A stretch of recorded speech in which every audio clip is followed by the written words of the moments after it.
بسم اللہ الرحمن الرحیم۔ ابیہا اسلامک ٹی وی کے معزز اور پیارے بہن بھائیوں، السلام علیکم ورحمۃ اللہ وبرکاتہ۔ آج میں اپنے channel Abiha Islamic T V میں آپ کے ساتھ کچھ دینی معلومات ذکر کروں گی، جس میں آج میں آپ کے ساتھ یہ شیئر کروں گی کہ مرنے کے بعد روح کیسے تڑپتی ہے۔ رسول اللہ صلی اللہ علیہ وآلہ وسلم نے فرمایا، میت پہ سب سے زیادہ سخت حالت کس وقت آتی ہے؟ اس بات کا ذکر کرنے سے پہلے میری آپ سے گزارش ہے کہ جنہوں نے ابھی چینل کو لائک، شیئر اور سبسکرائب نہیں کیا، وہ جلدی سے چینل کو لائک کرے تاکہ مزید نئے آنے والی ویڈیو کی اپ ڈیٹ آپ تک بھر وقت آسانی سے پہنچتی رہے۔ جزاک اللہ۔ پیارے اسلامی بہنوں اور بھائیوں، انسان اپنی زندگی میں بہت سے کام محسوس اپنی لذت یا خواہش کو پورا کرنے کے لیے کرتا ہے، جس کی وجہ سے یا تو اس کا پیسہ برباد ہوتا ہے یا صحت برباد ہوتی ہے۔ موت کو یاد رکھنے والے کی خواہشات کم ہوتی ہیں۔ اسی کے بارے میں نبی کریم صلی اللہ علیہ وآلہ وسلم نے فرمایا، لذتوں کو ختم کرنے والی موت کو کثرت سے یاد کیا کرو۔ پیاری اسلامی بہنوں اور بھائیوں،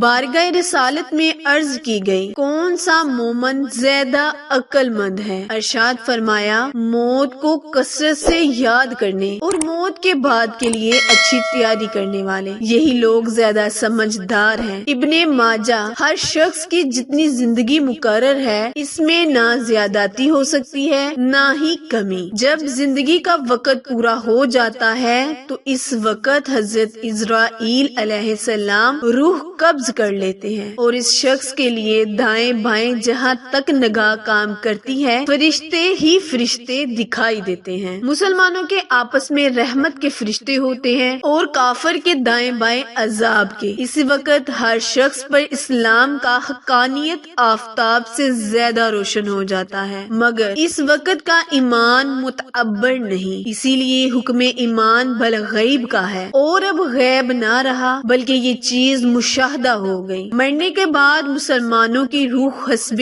مرتبہ مختلف مقاموں میں رہتی ہے، بعض کی قبر پر، بعض کی چائے زمزم میں، بعض کی آسمان زمین کے درمیان، بعض کی پہلے دوسرے ساتویں آسمان تک اور بعض کی آسمانوں پر بھی بلند، اور بعض کی روحیں زیر عرش قندیلوں میں اور بعض کی اعلیٰ علین میں، مگر کہیں ہوں اپنے جسم سے ان کا تعلق بستور رہتا ہے۔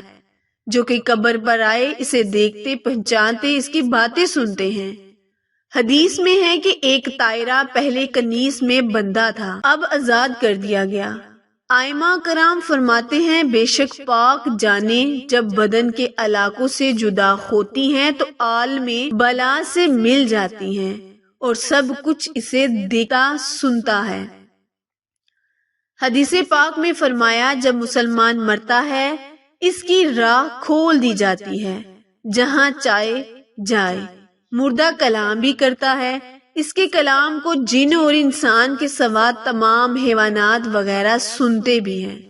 جب مردے کو قبر میں دفن کرتے ہیں اس وقت اس کو قبر دباتی ہے۔ اگر وہ مسلمان ہے تو اس کا دبانا ایسا ہے جیسے ماں پیار میں اپنے بچے کو زور سے چمٹا لیتی ہے، اور اگر کافر ہے تو اس کے زور سے دباتی ہے، ادھر کی پسلیاں ادھر اور ادھر کی پسلیاں ادھر ہو جاتی ہیں۔ جب دفن کرنے والے دفن کر کے وہاں سے چلے جائیں تو وہ ان کے جوتوں کی آواز سنتا ہے۔ اس وقت اس کے پاس دو فرشتے اپنے دانتوں سے زمین چیرتے ہوئے آتے ہیں اور نہایت سختی کے ساتھ کراہت آواز میں سوال کرتے ہیں۔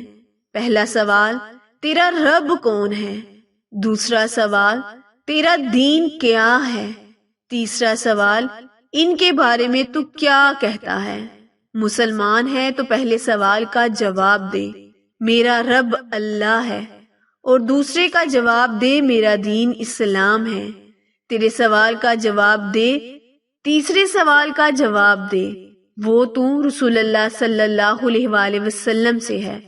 اس وقت آسمان سے ایک منادی ندا کرے گا کہ میرے بندے نے سچ کہا، اس کے لیے جنت کا بچھونا بچھاؤ اور جنت کا لباس پہناؤ، اور اس کے لیے جنت کی طرف ایک دروازہ کھول دو۔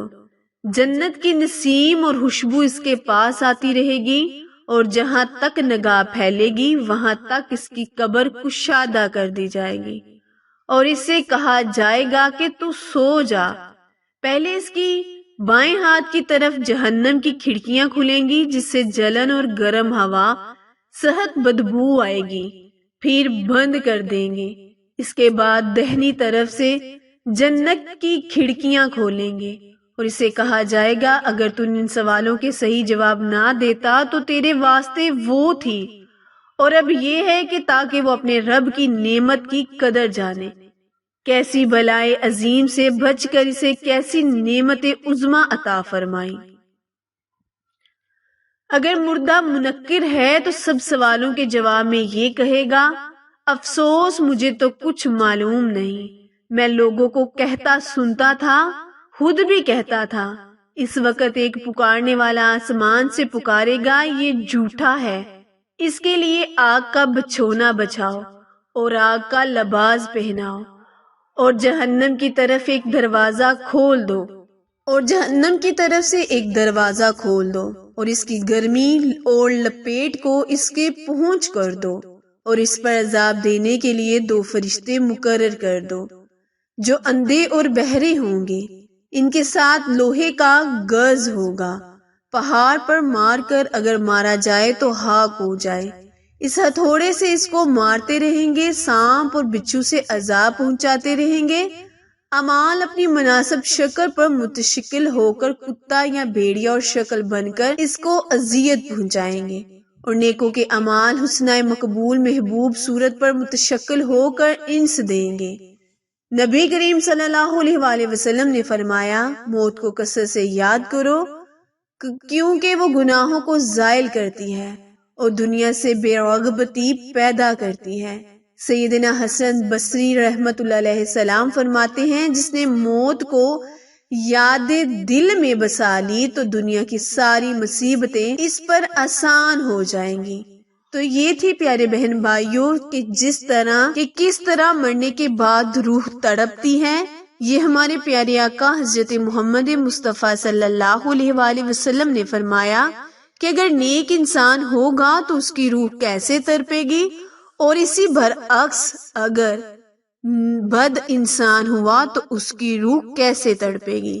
نیز اچھی معلومات، دینی معلومات کے لیے میرے channel Abiha Islamic T V کو لائک، شیئر اور سبسکرائب کرنا مت بھولیں، کیونکہ آپ لوگوں کی سپورٹ ہماری کامیابی کا ذریعہ ہے۔